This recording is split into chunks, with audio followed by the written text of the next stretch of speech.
2 years old and already a failure. That's what Clayton Hayes said every time he walked past the back pen at Lone Star Ranch in Amarillo, Texas. The bull standing there, ear tag 3847, was everything a rancher didn't want. Small frame, patchy coat, gentle temperament. That bull's softer than butter, Clayton told his ranch hand, Marcus Webb, one scorching July morning. 2 years feeding him premium grain, and he won't even look at a cow. He's done. Marcus had worked the ranch for 15 years. He'd seen plenty of bulls come and go. But this one was different. Calm around people. Never aggressive. Almost aware. "What you want me to do with him, boss?" Clayton spit tobacco juice into the dirt. "Export container leaves Thursday for South Korea. Put him on it, whatever they're paying for reject stock." Marcus nodded slowly. He didn't like it, but it wasn't his call. On Thursday morning, 3 men arrived with a livestock trailer. The bull, still nameless, just a number, watched them approach. Tranquilizer gun, clipboard, cell phone. The dart hit clean. His legs buckled. The world tilted. Everything went dark. When he woke, he was moving. Metal floor vibrating beneath him. Diesel engine roaring. Complete darkness. He tried to stand. No room. Bodies pressed against him from every angle. 42 cattle crammed into a 40-foot shipping container. All rejects. All expendable. All headed to the same fate. Industrial slaughterhouse, Asia, where American beef sold better dead than alive. The truck drove 6 hours to Houston Port. Then a crane lifted the entire container onto a cargo ship. The bull's stomach dropped as they rose 50 feet in the air. Ocean sounds, seagulls, ship horns. The container slammed onto the deck. 2 cattle collapsed. 1 didn't get up. Engines roared. The ship pulled away from America. 11 days to Busan, South Korea. The bull lay in darkness as the ship rocked endlessly. No food, minimal water. The air grew thick with waste and fear. Day 3. A heifer next to him stopped breathing. Her body stayed pressed against him for hours. Day 5. The smell became unbearable. Vomit, urine, death. Day 7. He stopped counting days, just waited to die. Day 11. The engines changed pitch, slowing, stopping, voices outside, Korean language, machinery sounds, cranes. The container lifted, swung through air, dropped hard onto concrete. Boom. His head slammed into metal. Stars exploded behind his eyes. Then, silence. Hours passed. Port sounds outside, trucks, voices, but nobody opened the door. He was cargo, livestock, serial number USA Cattle 3847, destination, Yangsan Slaughterhouse 280 kilometers north. Expected mortality, 26%, 11 dead out of 42. Within acceptable limits. Expected arrival, 5 hours. But in those 5 hours, everything changed.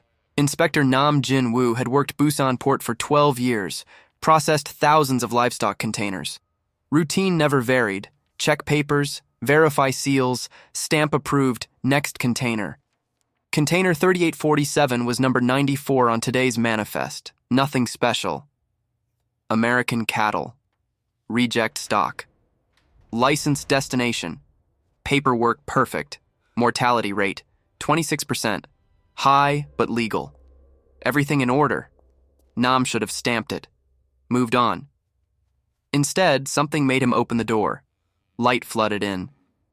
The smell hit like a fist. He stepped inside, counted the bodies. 11 dead. Exactly what the paperwork said. Then he saw the living. 31 cattle lying in filth, barely conscious, dehydrated, traumatized. And near the back, a young bull, small, eyes half open, breathing shallow, still alive, barely. Nam stood there.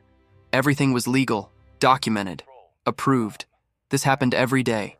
Standard procedure. He should stamp the paper, close the door.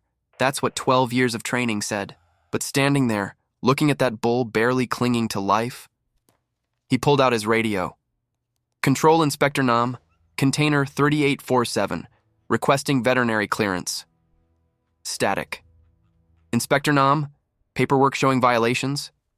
Negative, but I'm seeing potential disease risk. Need vet sign-off before slaughter transport. He was lying.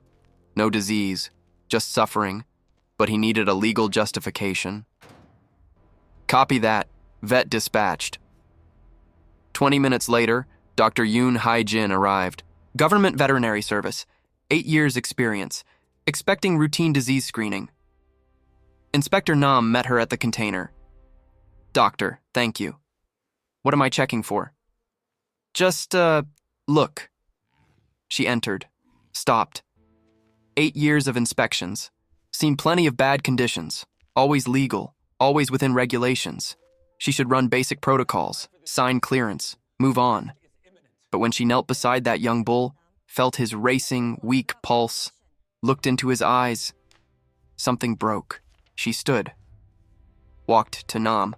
This violates Animal Welfare Transport Code, Section 12, Clause 4. Nam's eyebrows rose. Discretionary violation, almost never invoked. Doctor, the company will fight this. Could create diplomatic issues. I don't care. She pulled a red stamp from her bag. Never used in 8 years. Shipment rejected. Animals quarantined. Medical evaluation. Transport suspended. She stamped the manifest. Red ink, official, irreversible. The slaughter truck arrived 15 minutes later. Was turned away. The container was moved to government quarantine. Not for transport. For evaluation. In the back of that container, the bull's eyes focused slightly. Light. Different voices. Something changed. He didn't know 2 strangers had just violated protocol. Didn't know they'd face consequences. Just knew. He wasn't moving toward death anymore. Maybe. The government quarantine facility sat 15 kilometers from Busan Port. Converted warehouse. Concrete floors, metal pens, tarp roof that leaked when it rained. The bull arrived with 30 surviving cattle. 1 died during transfer. They processed him like a refugee. Photographed. Blood drawn. Ear tag scanned. Quarantine record. Animal. Bull. Angus. USA origin. ID. 3847. Age. 2 years. Weight. 684 cars. Estimated 850 go pre-transport. Condition. Critical. Dehydration. Malnutrition. Daily cost. W1 80,000. 150 USD. That cost mattered because nobody knew who'd pay it. Dr. Yoon came daily. IV fluids, antibiotics, vitamins. The bull was too weak to resist. Just stood there while needles pierced his hide. Week 1, barely standing, legs trembling, lost 166 kilograms during transport. Week 2, walking without collapsing, small victory. Week 3, eating without vomiting, gaining 12 kilograms. Week 5, standing in sunlight, 45 kilograms gained. Week 9, coat recovering, 78 kilograms added, looking almost normal. But every day, conversations drifted through the warehouse. What do we do with them? Send back to USA? Cost prohibitive. $180,000 minimum. Sell domestically? Illegal without Korean breeding permits. Slaughter here? Defeats the entire purpose of seizure. Sanctuary? Which one has space? Who funds it? The bull existed in limbo. Too expensive to kill. Too problematic to sell. Too visible to ignore. W11 $340,000 spent on his care so far. Government getting impatient. Weeks became months. Other shipments came. Got processed. Moved to farms or facilities. He stayed. The political problem with a pulse. Until day 67. Dr. Yoon arrived with an elderly woman. 70 years old, maybe older. Silver hair pulled back. Face weathered by sun and time. Hands strong despite age. Work clothes faded from washing. She walked slowly through the facility, stopping at each pen, watching, considering. When she reached the bull's pen, she stopped, stood silent for 5 minutes, just observing. The bull observed back. Something different in her eyes. Not judgment, not calculation. Something softer. Understanding, maybe. She spoke to Dr. Yoon in Korean. Quiet voice. Firm words. Dr. Yoon's eyes widened. She responded with questions. The woman answered with nods. More conversation, more confirmation. Finally, Dr. Yoon retrieved paperwork. Private adoption agreement. Adopter, Song Mirei. Age, 71. Location, Hedong County, 85 hectares, mountain property. Purpose, private sanctuary, non-commercial. Experience, 45 years small-scale farming. Animal, bull, USA origin, ID, 3847. Age, 2 years, 7 months. Weight, 762 kg. Status, medically cleared. Fee, W1000, $1 used. $1. Same price they'd put on him in Texas. Same price for a life. But this dollar meant different. This dollar meant chosen. Song Mirei signed with a steady hand. Dr. Yoon witnessed. Government official approved.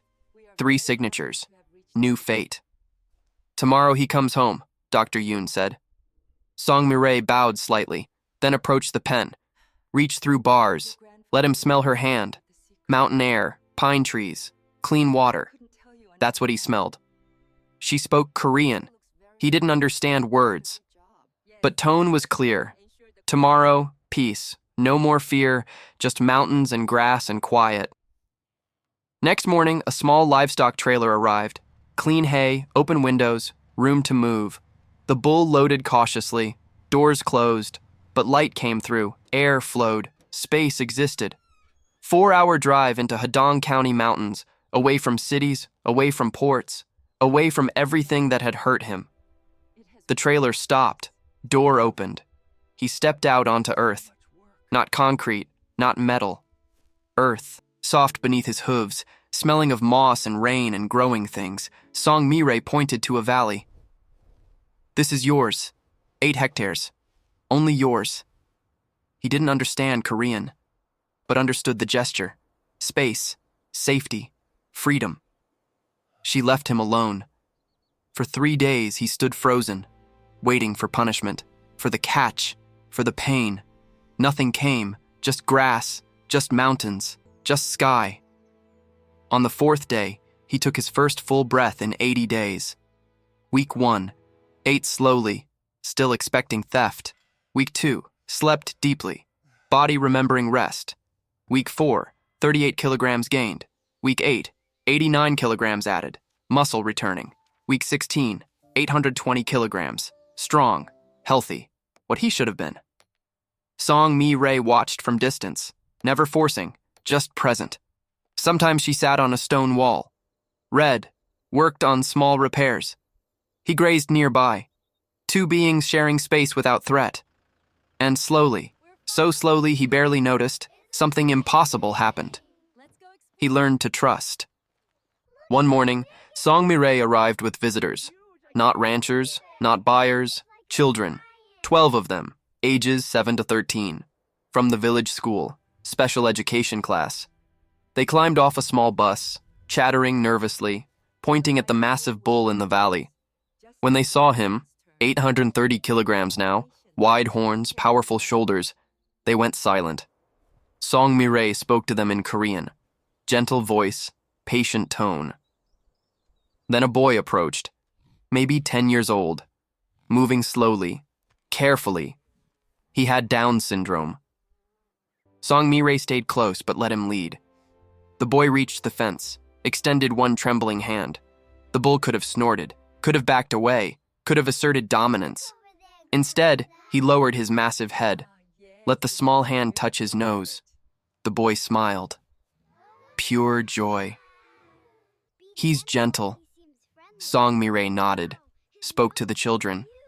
This bull traveled across oceans, was rejected, sent to die, but someone chose to save him. Now he teaches you. Being different doesn't mean being less. The children listened. Then, one by one, approached the fence, touched him, talked to him, found comfort in his calm presence. Over the following months, Song Mirei brought more groups. Special needs children, kids struggling in school, young people told they didn't fit. They all found something in this gentle giant who'd survived the unsurvivable. And the bull found something too. Purpose. Not meat, not breeding, not dominance. Teaching. Teaching that rejection isn't the end. That gentleness is strength. That survival has meaning. 18 months passed in the Hadong Mountains. The bull, still just number 3847 to paperwork, but gentle one to the village children, had become something unexpected. Not livestock, not pet, something between.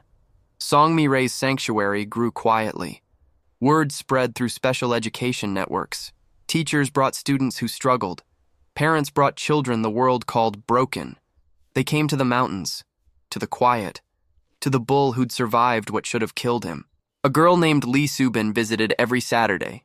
12 years old, autism, nonverbal for 3 years. She'd sit by the fence for hours, not touching, not speaking, just present. The bull would graze nearby, occasionally glancing at her, two beings existing without demands. After 6 months, Subin spoke her first words. He understands. Her parents cried. Songmi-rei smiled. The bull just kept grazing. But peace doesn't last forever in the mountains. Winter came early that year. November brought snow that buried the valleys, roads closed, villages isolated. Songmi-rei's small farm sat at the end of a dirt track. No neighbors for 5 kilometers, just mountains, forest, and silence. On a Tuesday morning, 3 men arrived in a pickup truck. Songmi-rei was in town buying supplies. The bull was alone in his valley. The men weren't from the village. City clothes, expensive truck. They carried surveying equipment and cameras, development company, scouting mountain properties for resort construction. They walked through Songmi-rei's land without permission, photographing, measuring, making notes. When they reached the bull's valley, they stopped. "There's livestock here," one said in Korean. "Old woman probably doesn't have proper permits. We can use that." They approached the fence. The bull watched from 50 meters away. "Big one," another man said. "Probably aggressive. Don't get close." But the third man, younger, arrogant, climbed over the fence. "It's fine. Just a cow." He walked into the valley, phone out, taking photos of the land. The bull's head lifted. This wasn't right. Wrong energy. Wrong intention. The young man walked closer. 40 meters. 30. 20. The bull snorted. "Warning." The man ignored it. Kept walking. 15 meters. The bull pawed the ground. Second warning. "Relax, cow," the man said, not understanding the signs. 10 meters. The bull charged. Not to attack, to drive away, to protect his space, his home, his peace. The man screamed, turned, ran. The bull chased him to the fence, stopped there, watched him scramble over, fall on the other side. The 3 men ran to their truck, drove away fast. When Songmi-rei returned 2 hours later, she found the fence damaged, boot prints in her valley, and the bull standing guard at the broken section. She understood immediately, called the village police. Officer Park Tae-jun arrived that evening. 55 years old, born in these mountains, knew every family. "Someone trespassed?" he asked. "Development company scouts," Songmi-rei said. "They've been pressuring mountain families to sell. Now they're coming onto properties without permission."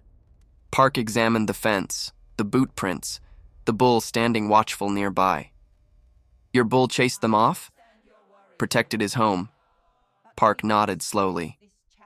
"They'll claim he's dangerous. Use it against you for permits." Songmi-rei's face hardened. "He's not dangerous. He's protective. There's a difference." That night, the development company filed a complaint. Aggressive livestock, public safety risk, demanded the bull be removed or destroyed. The village council met 3 days later. Songmi-rei attended. So did parents of the children who visited, teachers, neighbors. The company's lawyer presented his case. Dangerous animal, charged at workers, violated safety codes. Then the parents spoke. "My daughter learned to speak again because of that bull. My son found peace with him when medicine couldn't help. He's gentler than most people I know." Officer Park added his report. The men were trespassing, on private property. The bull defended his territory. That's not aggression, that's protection. Lee Subin's mother stood, her daughter beside her, still mostly nonverbal, but present. "That bull saved my child," she said quietly. "When everyone else gave up, when doctors had no answers, he just existed and showed her that being different was okay." Subin looked at the council, spoke in her quiet voice. "He's my friend." The room went silent. The council voted. Unanimous. The bull could stay. The complaint was dismissed. The development company was warned about trespassing. Song Mi-rae bowed to the council, to the parents, to the village that chose compassion over convenience. That evening, she walked to the bull's valley. He was lying in his usual spot. Watching the sunset paint the mountains gold, she sat on the stone wall, didn't speak, just sat. The bull's ear flicked toward her. Acknowledgement. After a while, Song Mi-rae said in Korean, "You protected this place, protected me, protected all those children who need you." The bull didn't understand words, but understood tone, gratitude, respect, partnership. "We protect each other now," she said. Wind moved through the valley, carrying mountain cold, winter settling in. But the bull didn't feel cold, felt something else, something he'd never had in Texas, never had in that container, never had anywhere until here. Belonging, not as livestock, not as commodity, not as number 3847, as part of something, someone, somewhere that mattered. The first star appeared above the mountains, then another, then thousands. Same stars that hung over Texas when they shipped him away, same stars invisible through container walls, same stars that watched him nearly die, now watching him live, really live, not just survive. And for the first time in his life, that was enough. 3 years later. Song Mi-rae turned 75 in April. Her hands shook more now. Her steps were slower. The mountains she'd climbed her whole life felt steeper. But every morning, she walked to the bull's valley, brought him apples, sat on the stone wall, talked about nothing important. He'd grown massive, 920 kilograms, horns wide, coat glossy black. What he should have been in Texas, what rejection almost prevented. The sanctuary had changed too. What started as one woman and one bull had become something bigger. 43 special needs children visited regularly now. The village school made it part of their program. Teachers brought students who struggled. The bull, still called Gentle One by the kids, had become therapy no medication could provide. Lee Subin, now 15, volunteered every weekend, helping younger children, speaking full sentences, thriving in ways her parents once thought impossible. "He saved her," Subin's mother told Song Mi-rae one afternoon. "Saved us." Song Mi-rae shook her head. "He just existed. That's all any of us can do." But in May, Song Mi-rae fell. Nothing dramatic, just missed a step. Hip fractured, surgery, recovery uncertain. Her niece, Song Ji-won, came from Seoul, 38 years old, city lawyer. Had never understood why her aunt chose mountain solitude over city comfort.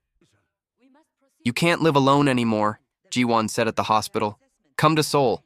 I'll take care of you." Song Mi-rae looked out the window, toward the mountains. "What about the sanctuary? The children? The bull?" "Auntie, it's an animal. We'll find him another home." "He already has a home." The argument continued for days. Ji-won was practical, logical, right even. But Song Mi-rae was stubborn. "I'm not leaving," she said finally. And neither is he. The village council met again. Not for complaints this time, for solutions. Officer Park presented a proposal. "The bull has become part of this community. The children need him. Song Mi-rae needs him. I propose we make him an official village asset, protected, maintained through community fund." The council voted, approved unanimously. The bull became the first animal in Hadong County history designated as community guardian, legal protection, funded care, permanent home. When Ji-won heard, she was furious, then confused, then slowly curious. She visited the sanctuary, saw the children with the bull, watched Subin, once nonverbal, leading a group of younger kids, explaining gently how to approach, how to be calm, how to trust. Ji-won watched the massive bull lower his head for a 6-year-old boy with cerebral palsy. Watched the boy's face light up. Watched transformation happen in real time. "I don't understand," Ji-won said to her aunt that evening. "He's just a bull." Song-mi-rae smiled. "He's a mirror. Shows children they're not broken, just different, and different is enough." Ji-won stayed in the village, started working remotely, helping manage the sanctuary, learning from her aunt, learning from the bull, and Song-mi-rae stayed in the mountains, hip healing slowly, hands still shaking, but walking to the valley every morning. One evening in late autumn, she sat on the stone wall. The bull grazed nearby. Sky turning gold and purple. First frost coming. "You know," she said in Korean, "they wanted to kill you, in that container, at that port, probably in Texas too." The bull's ear flicked toward her voice, but someone stopped. Someone chose differently, and now look. She gestured at the valley, the sanctuary, the village beyond, children learning, families healing, community growing. All because one customs inspector opened a door. One veterinarian used a red stamp. One old woman paid $1. The bull kept grazing, content, present, alive. Song-mi-rae pulled her jacket tighter against the cold. "They say one person can't change the world, but you changed 43 children's worlds, and they'll change others, and those others will change more." She paused. "That's how it works. One choice, one life, rippling outward." The stars appeared. Same stars over Texas, over the container, over the quarantine, over everything that tried to end him. Now watching him live, watching him matter, watching him prove that rejected things can become essential things. Song-mi-rae stood slowly, hip aching. "Good night, gentle one." She walked back to her house, lights warm in windows, Ji-won cooking dinner, the village quiet below. And in the valley, the bull stood under starlight. No longer number 3847, no longer reject, no longer commodity, just himself. Which turned out to be exactly enough. Because sometimes survival isn't about becoming something greater. It's about discovering you were always enough. You just needed someone to see it. And sometimes that someone is a 71-year-old woman who paid $1 and saw not what you were, but what you could become, when given the chance to just be.